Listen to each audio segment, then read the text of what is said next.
BNS లో అండి మనకు చాలా ఇప్పుడు ఆల్మోస్ట్ ఒక 19 సెక్షన్స్ కు కొత్తగా యాడ్ చేశారు. 20కి పైగా కొన్ని సెక్షన్స్ ని తొలగించాము. కొన్ని సెక్షన్స్ కి మనము పనిష్మెంట్ ని పెంచాము. ఇది ఐపీసీలో ఉన్న వాటినే మీరు చూస్తే మనకు ఇండియన్ పీనల్ కోడ్ లో 23 చాప్టర్స్ తర్వాత 511 సెక్షన్స్ ఉండేవండి. 511 సెక్షన్స్ 23 చాప్టర్స్ లో like offences against human body అని, అఫెన్స్ అగైనెస్ట్ ప్రాపర్టీ అని, అఫెన్సెస్ అగైనెస్ట్ మ్యారేజ్ అని, అఫెన్సెస్ అగైనెస్ట్ స్టేట్ అని, ఇట్లా ఒక్కొక్క సంబంధించిన అఫెన్సెస్ అన్ని ఒక చాప్టర్లో పెట్టడం జరిగింది. 23 చాప్టర్స్ ఉండేవి ఐపీసీలో. ఇప్పుడు కనుక భారతీయ న్యాయ సంహిత చూసుకుంటే మనకు ఎన్ని సెక్షన్స్ ఉన్నాయంటే 358 సెక్షన్స్ ఉన్నాయి, 20 చాప్టర్స్ ఉన్నాయి.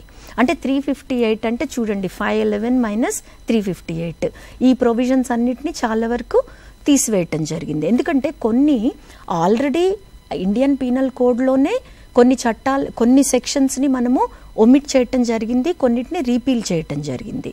సే ఫర్ ఎగ్జాంపుల్ నేను ఇందాక చెప్పాను కదా, ఇండియన్ పీనల్ కోడ్ అన్నది 1860లో ఎనాక్ట్ చేయబడ్డ లా. అది బ్రిటిష్ టైంలో కాబట్టి బ్రిటిష్ ఇండియా అంటే ఏంటి, బ్రిటిష్ ఇండియా లేదంటే ఇంకొకటి ట్రాన్స్పోర్టేషన్ ఫర్ లైఫ్ అని ఒక అఫెన్స్ ఉండేది, ఒక కైండ్ ఆఫ్ పనిష్మెంట్, ఒక కైండ్ ఆఫ్ పనిష్మెంట్ ఉండేది.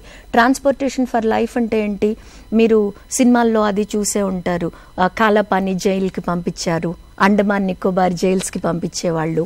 అంటే ఏంటంటే ఇంకా ఆ వ్యక్తి తన జీవిత కాలంలో అక్కడ కనపడ్డు, he's transported for his life, for the rest of his life ఎక్కడికో పంపించేయబడేవాడు. ఇది ఒక కైండ్ ఆఫ్ పనిష్మెంట్ మనకు ఐపీసీలో ఉండింది. తర్వాత దాన్ని రీపీల్ చేసేసారు ఐపీసీలోనే. కానీ ఆ సెక్షన్కి అగైనెస్ట్గా రిపీల్ అని అట్లనే ఉండి అది అట్లనే ఉండిపోయింది. ఇప్పుడు దాన్ని తీసేసి మనము రీఅడ్జస్ట్ చేసుకుని అట్లాంటివి చాలా ప్రొవిజన్స్ అప్పుడు 511 ఉంటే ఇప్పుడు 358 సెక్షన్స్ ఉన్నాయి భారతీయ న్యాయ సంహితలో. ఈ రకంగా మనము కొన్ని ఇప్పుడు మీకు ఒక చిన్న ఎగ్జాంపుల్ చెప్తాను. ఎన్ని తీసేసామంటే మీకు నేను ఇంకా క్లియర్గా కూడా ఎక్స్ప్లెయిన్ చేస్తాను ఏమేం ప్రొవిజన్స్ యాడ్ చేసామని. బట్ ఫర్ ఎగ్జాంపుల్ తీసుకుంటే మీరు అన్నట్టు మాబ్ లించింగ్ అంటాం, మూకదాడులు. ఇది ఇవాళ రేపు అందరం టీవీలో మనం చాలాసార్లు న్యూస్లో కూడా చూస్తూ ఉంటాం. ఒక దొంగతనం చేయటానికి వచ్చాడు అంటే దొంగను అందరూ పట్టుకొని ఆపటం ఒక ఎత్తు అయితే ఆయన్ని పట్టేసి అందరూ కలిసి కొడుతూ ఉంటారు, దొంగను కొడతారు. కొన్ని చోట్ల లేకపోతే ఎవరో ఒక అమ్మాయి ఏదో తప్పు చేసిందని, వివాహేతర సంబంధం పెట్టుకుందని ఆ ప్రదేశంలో ఉన్న వాళ్ళందరూ ఆమెని మీద పడి కొట్టి, ఆ కొట్టడంలో భాగంగా చాలా చాలా పెద్ద ఇంజురీస్ జరిగినాయి అనుకోండి, గ్రీవస్ హర్ట్ అంటాం. లేదు ఆ కొట్టడంలో ఆ దొంగ కానీ ఆ అమ్మాయి కానీ చచ్చిపోయారు అనుకోండి. చచ్చిపోతే ఈ మూకలో ఎవరు కొడితే చచ్చిపోయారు, ఎవరికి వాళ్ళు మూకల్లో చేరిపోతారు, ఆ గుంపులో చేరిపోతారు. ఎవరు కొట్టారు అనేది స్పెసిఫిక్గా తెలియదు. ఇది మనకు ఇండియన్ పీనల్ కోడ్లో ఒక స్పెసిఫిక్ అఫెన్స్గా లేకుండింది. ఇప్పుడు మాబ్ లించింగ్ అంటే ఒక మూక దాడులు అనేది ఒక స్పెసిఫిక్ అఫెన్స్గా యాడ్ చేసుకున్నాం మనం ఇప్పుడు భారతీయ న్యాయ సంహితలో.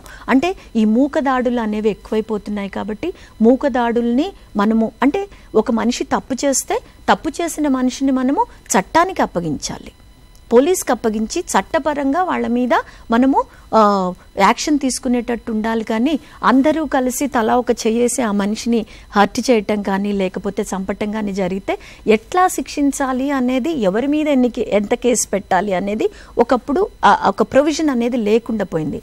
ఇప్పుడు మీకు క్లియర్ ప్రొవిజన్ ఉంది 103లో, సెక్షన్ 103 క్లాజెస్లో మీకు ఈ మూక చేష్టలు కానీ ఈ మాబ్ లించింగ్ అనేది కూడా ఒక స్పెసిఫిక్ అఫెన్స్గా యాడ్ చేసాం. ఈ రకంగా చాలా న్యూ సెక్షన్స్ యాడ్ అయినాయి.